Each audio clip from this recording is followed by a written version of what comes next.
Hi, my name is Alethea. This story doesn't begin in fire, but in something colder, something far more cutting.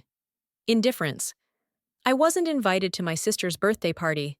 Not accidentally, not because someone forgot to send an email or misplace a text. No, this was calculated, quiet, deliberate. The kind of exclusion you feel in your bones, not just your inbox. It started on a regular Friday night. I was halfway through reviewing a quarterly report in my apartment, sipping on peppermint tea, when my phone buzzed. A notification from my college roommate popped up. Didn't know you were back in touch with your sister. Camille's party looks insane, lol. Confused, I tapped the story. There it was. A full-scale garden party in the backyard of my parents' suburban home. String lights, live jazz, floral centerpieces, personalized cocktails labeled Camille's Cosmos. My sister was glowing in a champagne dress, surrounded by people who used to be my world. Mom, Dad, even our childhood neighbor who once let me borrow her prom dress. All of them there. Except me. I didn't even know Camille had turned 30.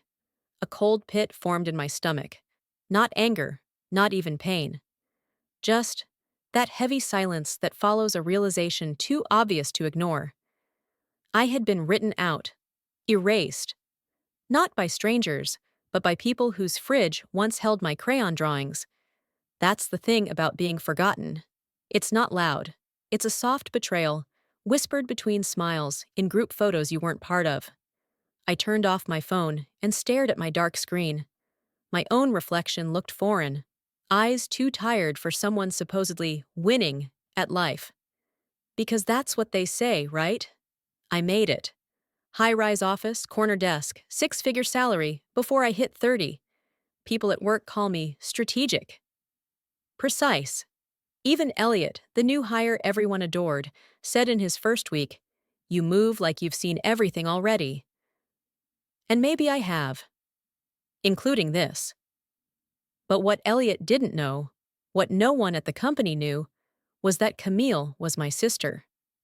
That name was never brought up in my adult life, not once at work, not even socially, not out of shame, but because some ghosts deserve to stay buried. Yet there she was on my screen, laughing, toasting, sitting beside Elliot. I blinked, rewound. Yes, Elliot, my direct report. Marketing genius, emotionally intelligent, ambitious in a gentle kind of way. Camille's boyfriend. My sister was dating someone from my own office, someone who sat in meetings with me twice a week, who shared coffee with me, who once said, "If I had a sister, I'd want her to be as cool as you." The irony was almost biblical. I watched the video again, slower this time. Camille kissed his cheek. He whispered something. She laughed. And just like that, my decision crystallized. I was going. Not to make a scene, not even for answers. I needed to look that exclusion in the eye and smile back. The air was humid that night, thick with late summer energy. I chose black. Nothing flashy, just sleek and clean. A line of eyeliner, nude lipstick, and the perfume Camille always borrowed but never returned. As I approached the backyard gate, I could hear the clinking of glasses and soft jazz. No one noticed me at first. That's the thing about becoming invisible. It trains you to move like a shadow. Until Elliot turned. He was holding a cocktail, mid-laugh, until his gaze met mine across the lawn. He blinked. Then again. I stopped, letting my expression stay neutral. He stared for a moment too long. Confusion turned to recognition, and recognition cracked into something close to panic. "Alethea!" he mouthed. I nodded. Slowly. Then came Camille, rushing forward in that champagne dress, smile faltering. "What are you doing here?" Her tone wasn't curious. It was a threat. "You left the door open," I said, gesturing toward the gate. "Thought I'd see what all the noise was about." Her eyes darted to Elliot, then back to me. "You shouldn't be here." I smiled, small and sharp. "I'm not here for you." She opened her mouth, ready to retort, but Elliot stepped forward. "You two know each other?" Camille's expression changed instantly. She turned to him, placing a hand on his arm. She's my sister. We don't talk. I watched the gears turn in his head, slowly connecting dots I had spent years separating. Your sisters? He asked again, disbelieving. Then to me, softly, almost afraid. Why didn't you ever mention her? Because you never asked, I replied, and walked past him. The rest of the night blurred after that. Whispers followed me like smoke. My father wouldn't look me in the eye. My mother asked if I'd lost weight, as if that would patch a decade of silence. But the moment had already shattered. Camille stood at the center of her party, once radiant, now dimmed. She had always been the star of every room. And yet, for the first time, she wasn't the only one people were staring at. Ever shown up to a place where everyone hoped you wouldn't? The thing about silence is, it doesn't just fall, it grows. It expands like roots beneath a house you once called home, cracking the foundation quietly until one day you step in and realize it's no longer yours. That night, after Camille's birthday, I didn't cry. I sat in my apartment's kitchen, hands wrapped around a lukewarm mug, watching the city lights blink without rhythm. The aftertaste of that party clung to me, not like a slap, but like humidity. Heavy, invisible, persistent. And in that stillness, the memories returned. Not like ghosts, but like soldiers, uniformed in chronology, ready to remind me of the war I once lived through. We were 9 and 11 when Camille broke her arm. She fell from the rope swing in our backyard. I was supposed to be watching her, they said. I had looked away for less than a minute to tie my shoelace. Just a minute. But that minute turned into blame, and blame turned into a belief that I was reckless, careless, dangerous. She doesn't understand responsibility, Dad had said, eyes not meeting mine. She didn't mean to, Mom added, but never once touched my shoulder. Camille got ice cream in the ER. I got 2 weeks without TV. That was the first time I noticed it. The shift, the narrative. I wasn't the problem, not yet. But I was a placeholder for problems no one wanted to name. You've always been too serious, Alethea, Mom used to say. But serious kids aren't born that way. They learn to be, usually from being overlooked too many times. Camille, on the other hand, was sunlight in sneakers. She sang off-key and everyone applauded. She spilled juice and Dad laughed. That's my messy girl. I got straight A's and was told, good, that's expected. The older we grew, the more those expectations expanded like barbed wire. In high school, I earned a full scholarship to Columbia. Camille barely passed sophomore year. And yet, 1 week before my departure, I found Mom sitting on my bed, her fingers tracing the edge of the acceptance envelope. Camille got into a private program in Paris, she said softly. It's expensive, but life-changing. I nodded. We don't have enough for both, she whispered. I nodded again, because silence had taught me how. I declined Columbia the next morning, told them I needed to take a gap year. Then I never applied again. No one in my family ever brought it up. Years later, at a family Christmas, I swore I wouldn't attend, but did anyway. Camille announced her Paris certificate with pride. She gave up a lot to support me, Camille said, raising a glass, and everyone clapped. Everyone but me. I excused myself to the kitchen and stood by the sink, gripping the counter until my knuckles turned white. Dad walked in, glanced at me, then reached for the wine. You're strong, he said, as if that was an award. No, I said. I'm quiet. That's not the same thing. He didn't respond, just walked away, humming a tune I never knew. The last straw wasn't loud. It was a Tuesday afternoon. Camille called me at work, rare in itself. I need a favor, she began. I braced myself. I want to use you as a reference for a position at Clear & Co. You know the VP there, right? I paused.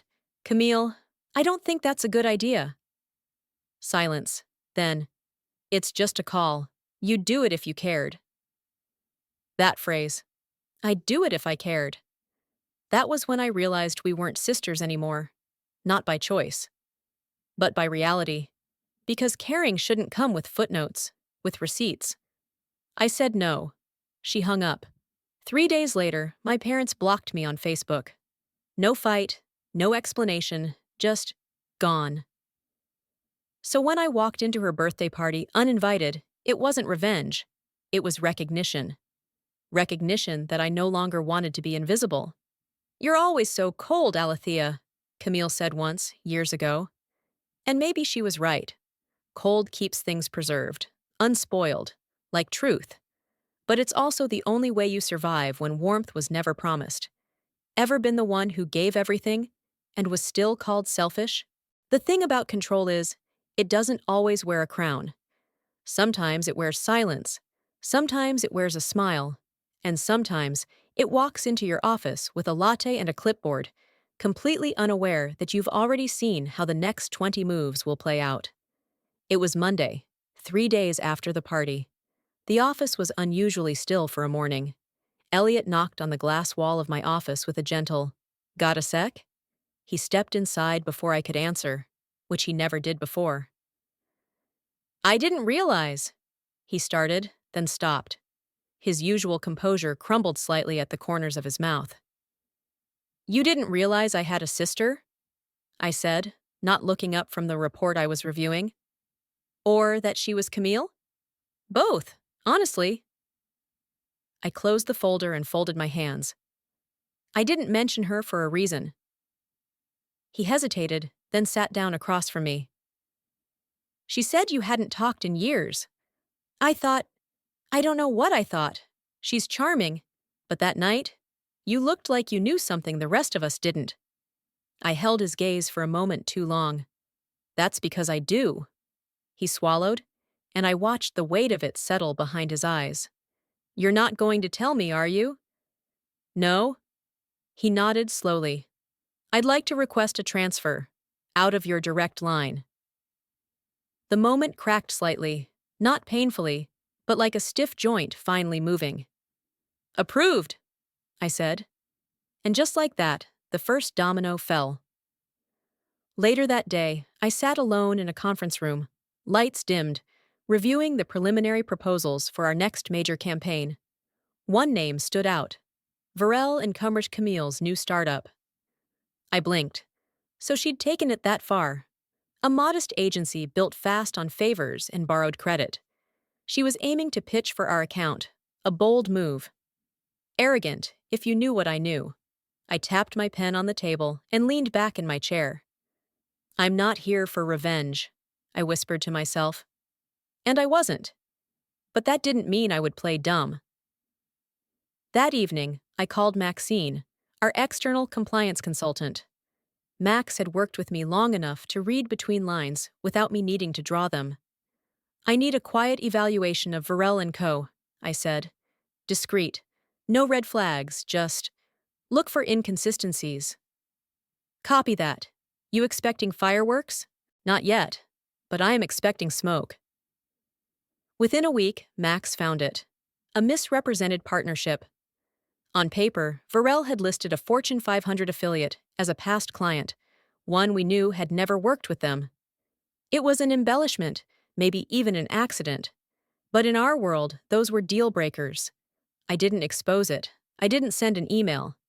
I simply forwarded the report, anonymously, to the director overseeing vendor approvals. A day later, Varel's pitch was pulled from consideration. 2 nights later, Camille called me. I watched the phone ring, her name glowing like a warning.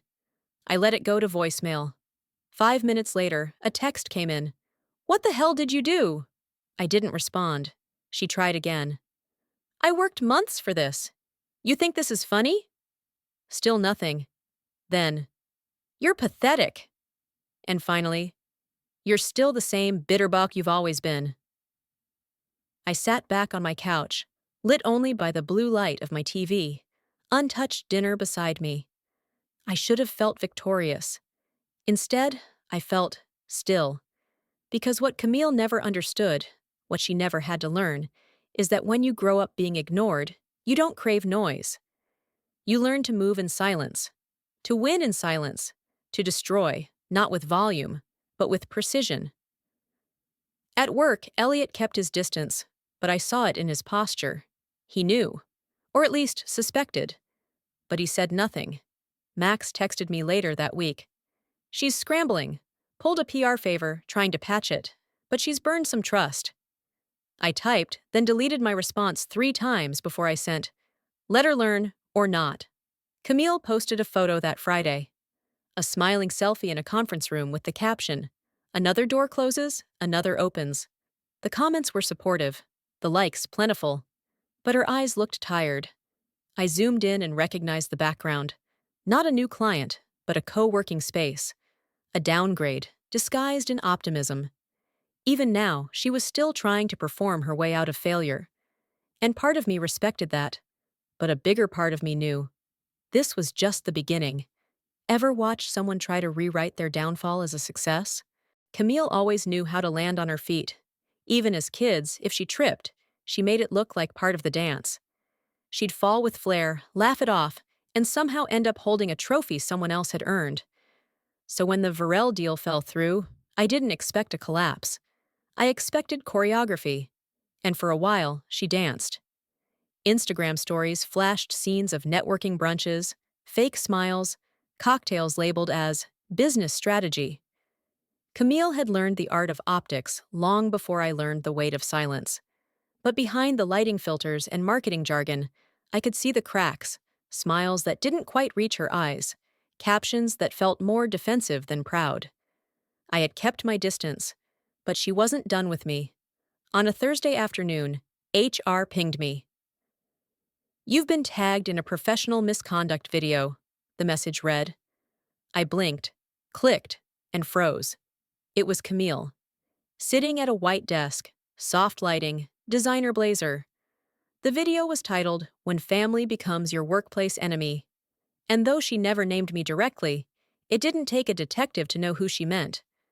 She spun it well, just enough truth to earn sympathy, just enough omission to remain legally safe. "She always made me feel like I was competing, even when I wasn't trying to," Camille said, voice calm but trembling just enough for effect. "And when I finally launched my company, she undermined me. Quietly, of course. That's her specialty. You never see it coming until everything's falling apart." She painted herself as the underdog, me as the saboteur. And the comments? Oh, they flooded in. "Some sisters are just jealous." "Protect your peace, girl." "Sounds like she needs therapy." No one asked for my side.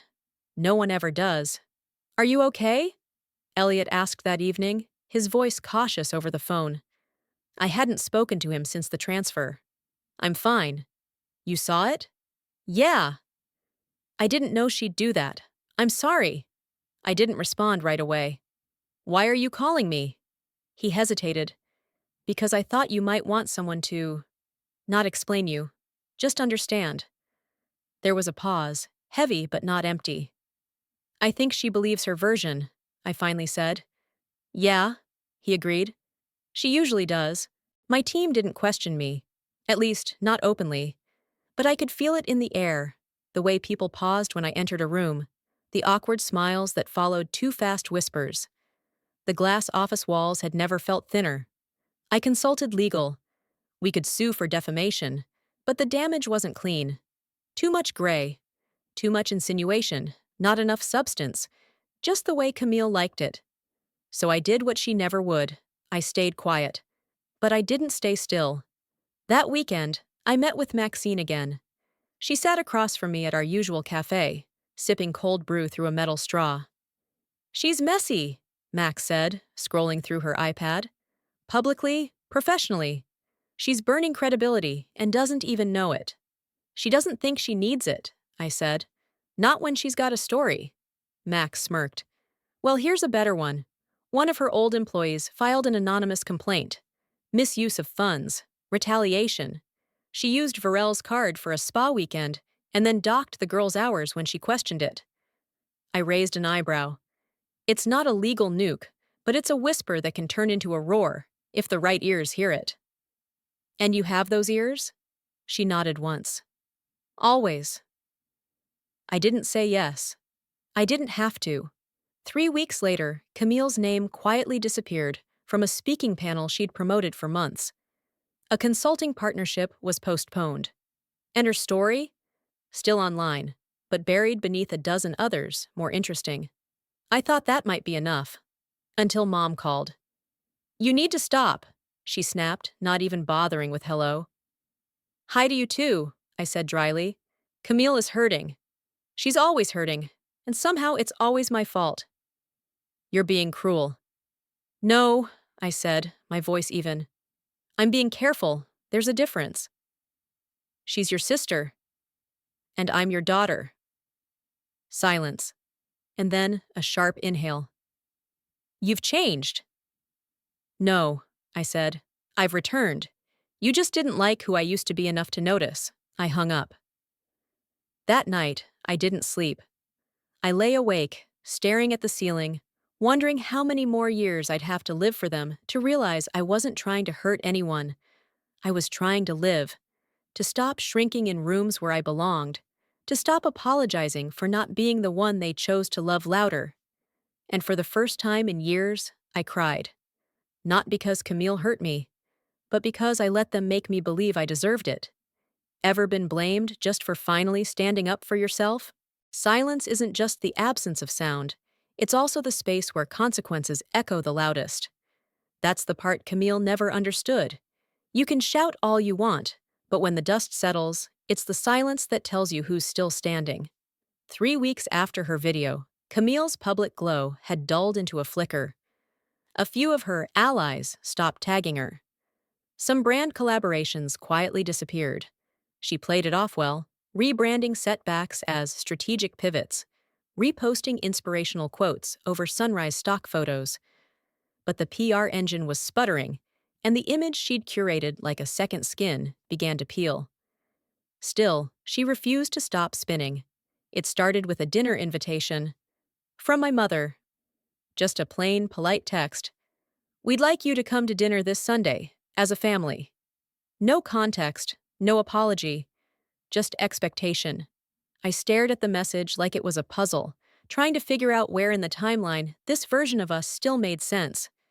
Still, part of me, some long-abandoned instinct, wondered what would happen if I said yes. I didn't reply. 2 days later, I got another message, this time from Camille. "You win? You happy now?" 4 words, no punctuation, just venom distilled into a text. And that should have been the end of it. But then came the next twist. "Elliot left." I read it again, and again. He showed up at my office the next morning. No appointment, no warning. Just a knock, then a soft, "Can we talk?" He looked tired. Not the sleepless kind, deeper. The kind that came from running too long in the wrong direction. "I didn't know where else to go," he said, sinking into the chair across from me. "I didn't ask you to come." "I know." A long silence. "She told me everything was fine," he said. But she was unraveling. 1 second she'd cry, the next she'd post another fake grateful post online. "Sounds about right." He looked at me. "You were never the cold one, Alethea." I exhaled slowly. That's the thing. I never had the luxury to be warm. Later that week, Max texted me again. "She's burning out. Canceled 2 more contracts. A few clients cited discomfort with public persona." I stared at the message and thought, not of victory, but of decay. Not a fire I'd set, but one she'd fed herself. Then Max added, "She tried to reapply for the Clear and Comer project under a new entity. Got flagged." I tilted my head. Camille was scrambling, recklessly now. And reckless people don't fall gracefully, they crash. Sunday came. I didn't go to the dinner. Instead, I drove past the house. Just once. I hadn't seen it in years. Still painted the same pale blue, still with that creaky swing Camille fell from as a child. I parked across the street, engine running, windows up. Inside, I could see them through the front window. My mother setting the table. My father pouring wine. Camille sitting stiffly, dressed too formally for a family meal. They looked like a play without a lead actor. And I was done being their understudy. I drove away. The next day, Camille called me. Her voice was quieter this time, not weak, just less inflated. "You're destroying me," she said. "No," I replied. "You're just not being protected anymore." "I don't know how to fix it." I paused, then said something that surprised even me. "You could try telling the truth." She didn't respond, just hung up. Weeks passed. I kept working. Camille kept fading. Then one afternoon, I got an email from a podcast producer. They wanted to feature Camille in a redemption-themed episode. "Rising after the fall," they said. I forwarded it to her without comment. Hours later, she replied, "I'm not doing it. I'm tired of pretending." It wasn't an apology, but it wasn't spin either. Maybe that was something. Ever walked away, not to hurt someone, but to finally stop hurting yourself? I didn't leave out of anger. That's what people never understand about walking away. They think it comes with a slamming door, a final scream, a vindicated middle finger to the sky. But sometimes, walking away feels like setting something down, something heavy you've been carrying for years, and realizing you can walk a little taller without it. My lease ended in March. I didn't renew.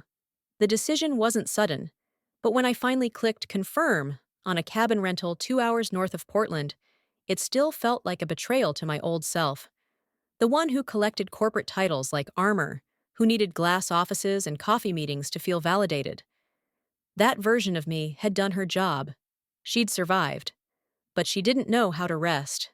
The cabin was modest. One story, faded white paint, overgrown vines curling around the windowsills. It had a wraparound porch and a slanted garden bed that hadn't seen life in years. It also had silence. The good kind. The kind that doesn't judge you for sleeping past 7 a.m. or choosing to read instead of reply. I moved in with one suitcase, one desk lamp, and no plans. The first week, I slept a lot. The second, I cried. Not from pain, from relief. When you spend so long defending yourself, even kindness can feel suspicious. But the stillness here wasn't laced with judgment. There was no Camille, no boardroom tension, no email ping at 10:47 p.m. Just birds, wind, dirt under my nails. I planted lavender. It wasn't symbolic at first, just practical, low maintenance. But as the days passed, I began to see it differently. Resilient, rooted, beautiful, but not in a way that asked for attention. That's who I wanted to be. I took on a consulting job with a local nonprofit. Nothing flashy. They supported young women aging out of the foster system, many of whom were told they weren't enough, weren't worthy, weren't meant to succeed. I recognized the silence in their eyes, the practiced stillness, the hunger to be seen without having to scream. One girl, Taylor, asked me, "Why'd you leave the city?" I thought about lying, about simplifying it to burnout or a change of pace, but she was watching me too closely. "Because I was exhausted," I said, "from always being strong, from always being silent." She nodded like she understood, because she did. Elliot visited once.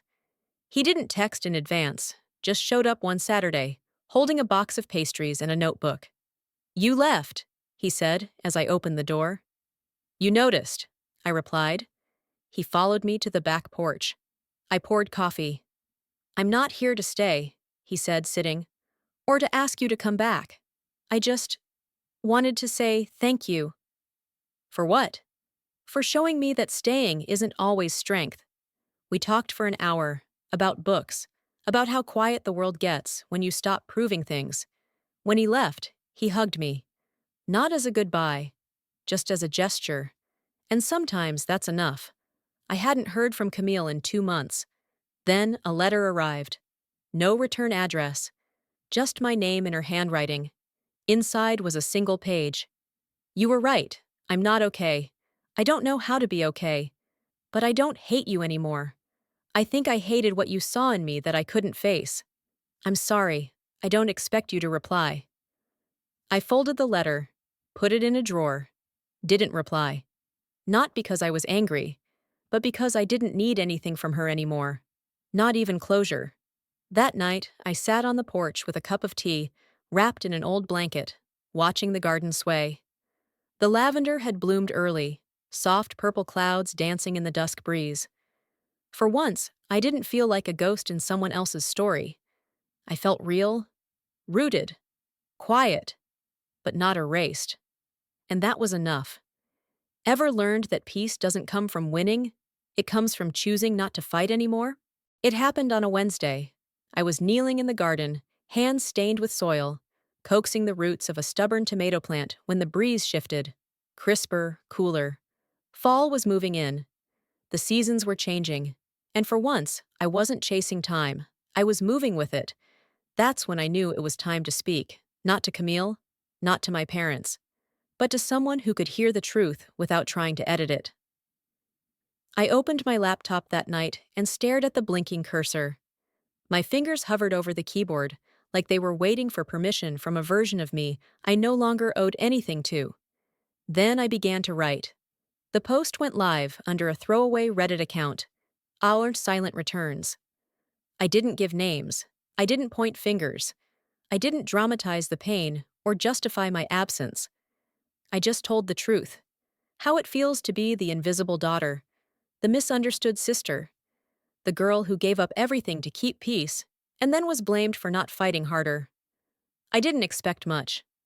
A few upvotes, maybe a quiet message or two. But by morning, it had 12,000 likes, hundreds of comments. I thought I was the only one. You just told my story. This hit harder than I was ready for, and the one that made me sit back and exhale. Thank you for surviving. Some of us are still trying. I wasn't alone. Not then. Not ever, really. I had just been waiting for a room where silence was understood as strength. A week later, a small manila envelope arrived at the cabin. No name on the return, just a familiar swirl in the handwriting. Inside, a necklace. Simple. Gold. A single pendant. It was the one I'd saved up for at 16 to give Mom for her birthday. She'd told me it was too grown up and gave it to Camille instead. Now it had come back. No note, no explanation, just the necklace. Returned. I didn't cry. I didn't smile. I held it in my palm and realized I felt nothing. That was the twist. The final one. All this time, I'd thought the story needed a climax. Some final confrontation, an apology, a scream, a breakdown. But the real ending wasn't in being heard. It was in not needing to be anymore. I hung the necklace on a nail in the porch wall, right above the first lavender bloom. That night, I lit a candle and sat on the step, watching moths flutter in and out of the halo of light. For the first time, I wasn't waiting for the next hurt. I wasn't rehearsing what I'd say if she called again. I was simply still, not in hiding, not in mourning. Present.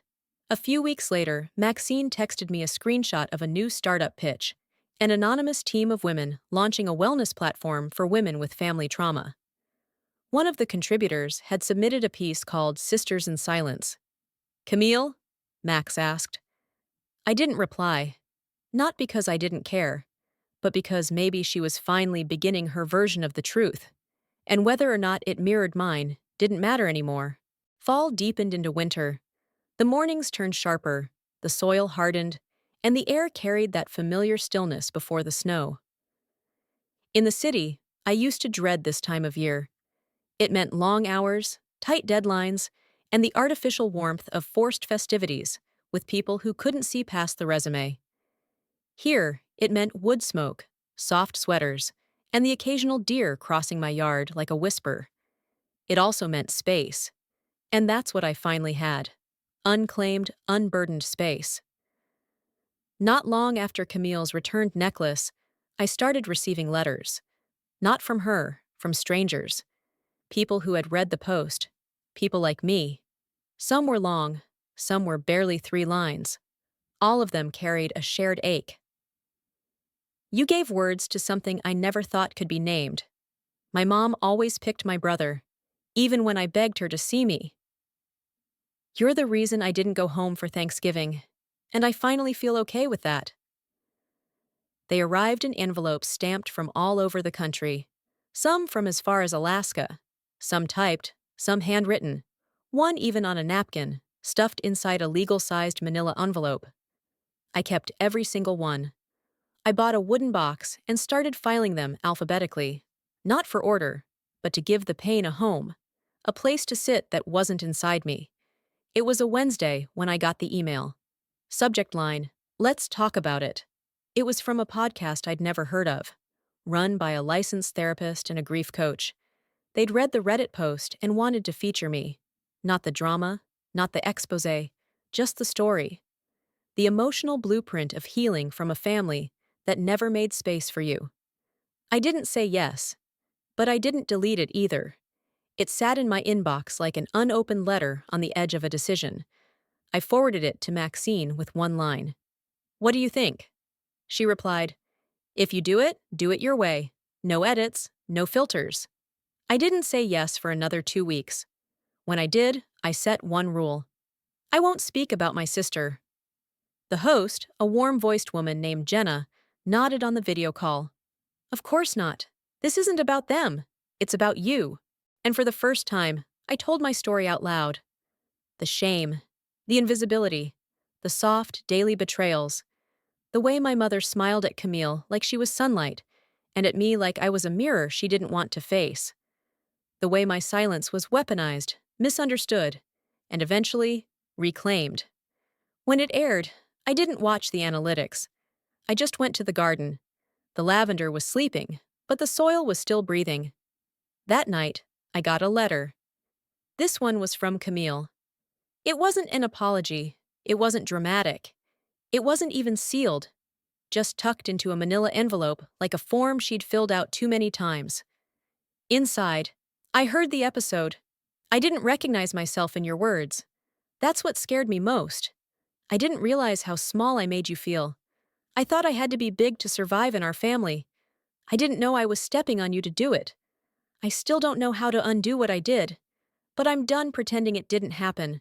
If you ever want to talk, I'll listen. And if you don't, that's okay too." I sat with that letter for a long time. There was no fire in my chest, no grief, no need to write back. It wasn't closure. It was just the final page. Weeks later, I held a small workshop in town. 8 women, different stories, similar scars. One of them, Grace, asked, "How do you know when you're done healing?" I smiled. "I don't, but I do know I'm done waiting for them to change before I can." She nodded, tears clinging to her lashes. "That helps." And it did, for both of us. The last snowfall came in April. I stood by the garden, hands tucked into my sleeves, watching it land gently on the old lavender stalks. They bent, but didn't break. In the silence, I whispered, not to anyone in particular, "Thank you for letting me grow." And meant it. Ever realized the most powerful revenge is no longer needing one? If there's one thing I've learned through this journey, it's that sometimes the hardest battles are the ones we fight in silence, within families, within ourselves. I spent years shrinking to keep the peace, until I realized peace built on erasure isn't peace at all. True healing doesn't always look like reconciliation. Sometimes, it's walking away without bitterness and choosing yourself without apology. Maybe you've been the Alethea in your own story, the one left out, unheard, misunderstood. If so, I hope my story reminds you that you're not broken, you're becoming, and your voice matters, even if you're the only one who hears it at first. So let me ask you, have you ever had to walk away from someone you love to find yourself? How did you reclaim your voice? If this video touched your heart, leave a comment below. Tell me where you're watching from or share your thoughts. If you didn't connect with the story, I'd love to hear why. We grow through honest conversations. And hey, if stories like this speak to you, hit subscribe and follow the channel. There's so much more to explore, and your voice belongs here too.